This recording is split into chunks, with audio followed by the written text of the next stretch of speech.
Welcome to the channel about news from around the world. While you subscribe and like it, we're going to start. US Treasury Secretary Janet Yellen, who once again visited Congress, had an exemplary dialogue between the blind and the deaf. Yellen was trying to explain to congressmen and senators that the more sanctions they impose, the more actively all those countries who fear possible problems with the U.S. are fleeing the dollar. And these, as it is easy to guess, are all countries on the planet Earth. Because the minister was not quite right. Everybody is afraid, but only those who can escape. Japan, Canada, Britain, Europe and others simply do not have that option. She put it neatly as follows. It is true that when we impose sanctions, countries that may be subject to those sanctions are motivated to seek other instruments than the dollar for settlement.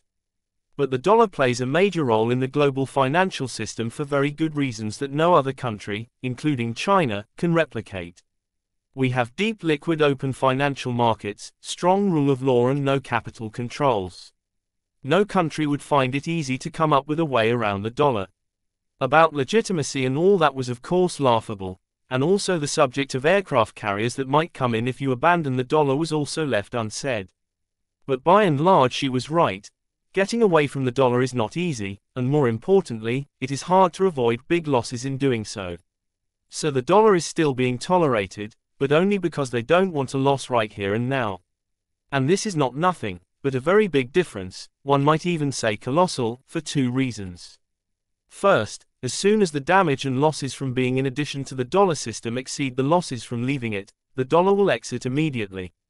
It was Yellen who delicately hinted to congressmen that sanctions should not be imposed with or without cause. The result could be to create a situation where it becomes cheaper to abandon the greenback. And secondly, she meant to get out of the dollar in its entirety.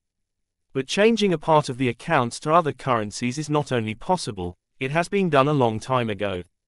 And it has great consequences. The main problem lies on the surface.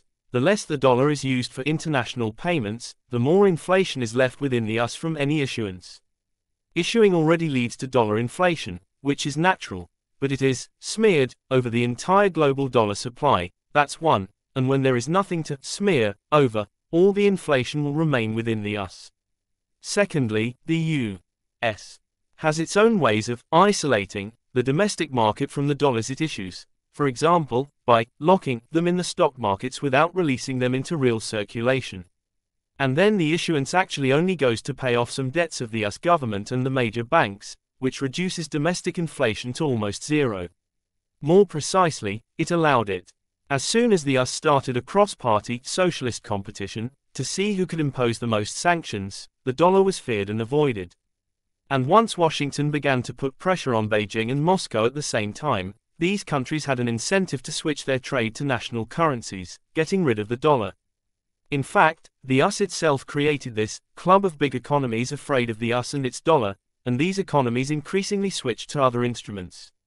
In fact, this is what Yellen was trying to warn Congress about. Stop piling on the sanctions.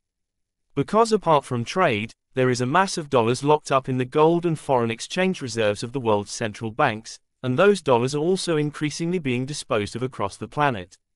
Not only has Russia got rid of the dollar and the euro completely, but China has also started building up its gold reserves, getting rid of the dollar. Experts are certain that in the next few years the percentage of the dollar in the world's gold reserves will fall below the psychological limit of 50% and can go down to 40%. In contrast to trade, where things are more complicated, the savings instruments are much bigger and easier to switch to, which is why the de-dollarization of reserves is already faster than the de-dollarization of international trade. But the minister could not get through to Congress. She heard back that the Treasury should be prepared for China to try to dump all of its Federal Reserve notes at once. Frankly, scary and not at all scary at the same time. Why not scary? Because China is certainly not that stupid. If you dump $1 trillion worth of securities all at once, they will go down almost to zero, and the U.S. itself will be happy to buy them back for next to nothing.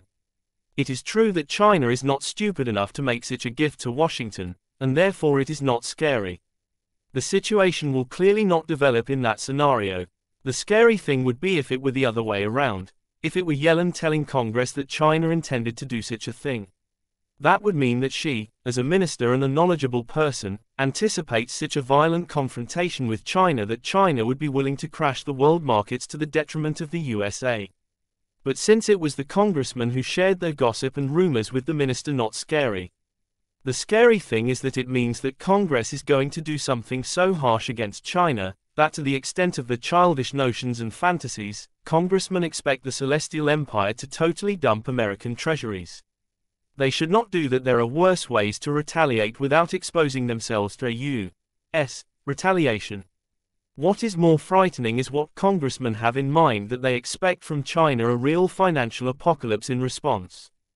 But they did not tell us that another thing is clear.